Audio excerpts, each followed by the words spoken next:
Amor à Imaculada sempre. Aqui é João Vitor Mariano e nós vamos continuar agora a formação, a Santa Missa explicada. E nesse segundo áudio nós vamos falar sobre uma das principais partes da Santa Missa, que é a liturgia da palavra.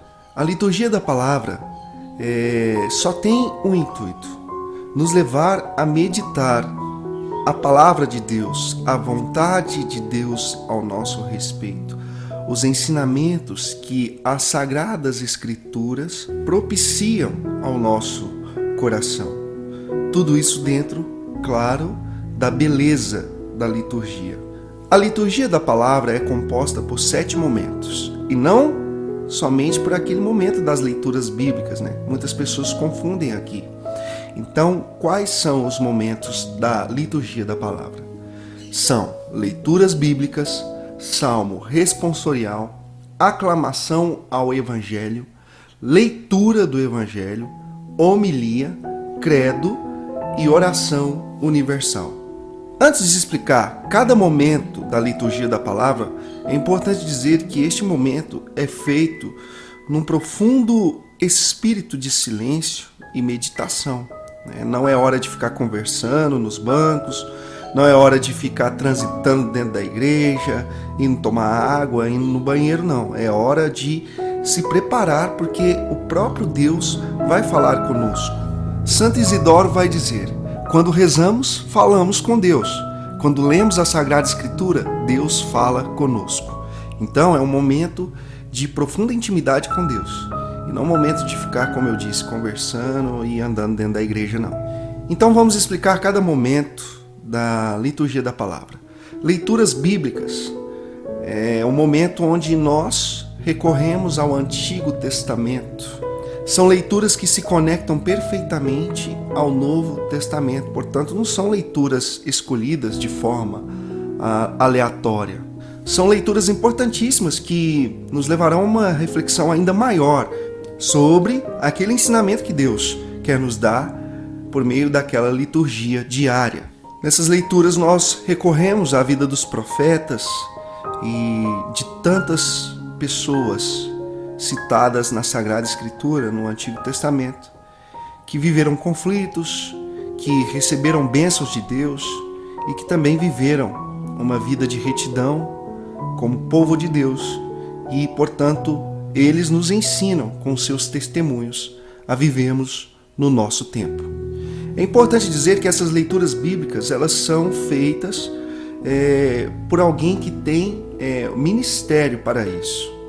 É importante nas paróquias a equipe de liturgia ter também uma equipe de leitores, porque não é simplesmente chegar faltando 5 minutos para começar a Santa Missa e começar ali a escolher quem vai fazer a leitura no meio da Assembleia. Claro, nós precisamos abrir espaço para quem talvez está sempre somente na Assembleia, servir a Deus também. E uma leitura é uma forma de servir a Deus.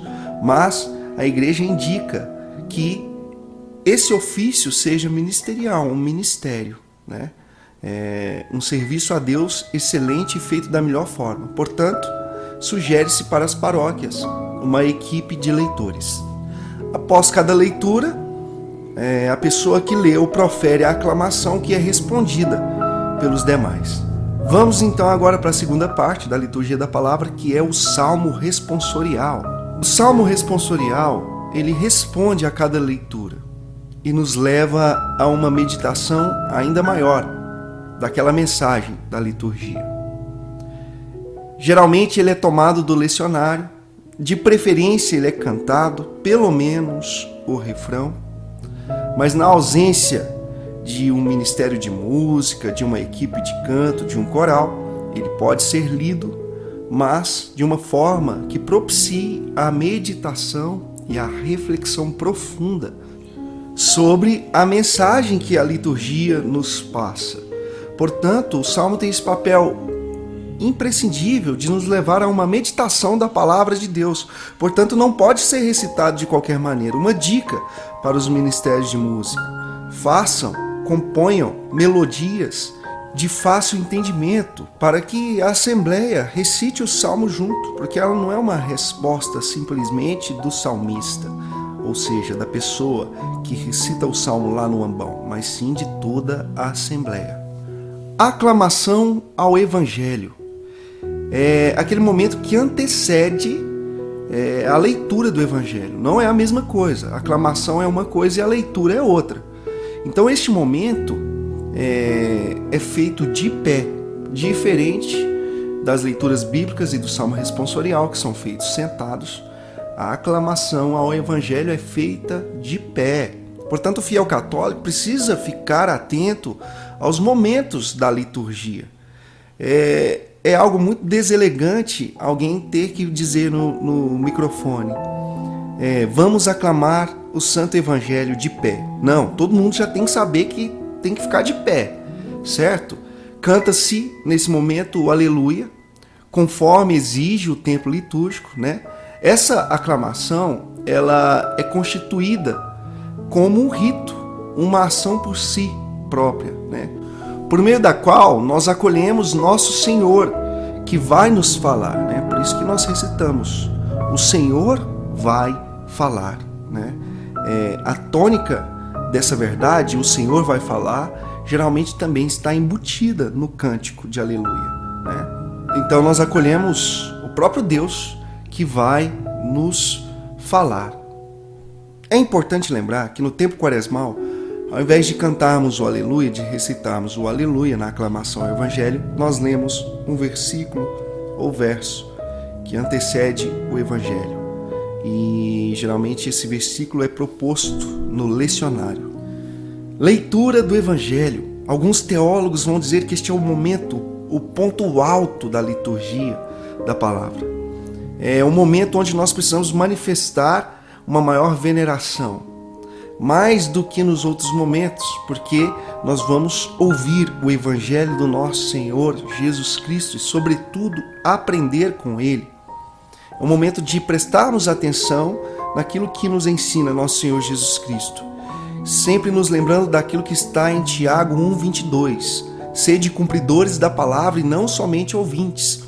No momento da liturgia da palavra, e principalmente na leitura do Evangelho, nós não podemos cometer o erro de apenas ouvir, mas pedir ao Espírito Santo o tempo todo força para vivermos o Evangelho do nosso Senhor Jesus Cristo. Então agora vamos para a homilia, também chamada de sermão, né? Proferida pelo sacerdote que celebra, ou também pode ser delegada a um sacerdote que concelebra. Também pode ser feita por um diácono, mas nunca por um leigo. Em algumas ocasiões, o celebrante pode delegá-la a um bispo ou a um padre que está na assembleia, mas que por algum motivo não pode concelebrar naquele dia, mas está lá na assembleia. E em alguns momentos o celebrante pode pedir para que este bispo ou presbítero faça o sermão. É obrigatória aos domingos e também nas festas de preceito. E de forma nenhuma ela pode ser omitida, salvo, né, com exceções por motivos graves ou por urgências que surjam. Aí sim ela pode ser omitida. E depois da homilia, depois do sermão, depois daquela mensagem que o sacerdote nos passa, nós precisamos fazer e observar um breve tempo de silêncio para meditarmos aquilo que nos foi ensinado pelo sacerdote. A mensagem que o sacerdote passa é totalmente ligada ao que foi lido e meditado na palavra de Deus. Sugere-se ao sacerdote que não fuja da essência da mensagem da liturgia daquele dia. O credo é esta oração que nos permite uma preparação para adentrarmos a liturgia eucarística, que é o ponto alto da Santa Missa. Portanto, é uma oração importantíssima, uma oração que tem a sua fórmula aprovada para o uso litúrgico. Ela nos leva a recordar e professar grandes mistérios da fé. E como eu disse, ela nos prepara para o grande momento da Santa Missa, que é a liturgia eucarística. Neste momento, ele pode ser cantado, mas geralmente é recitado. E quem faz a introdução desta oração é o sacerdote e a assembleia o acompanha.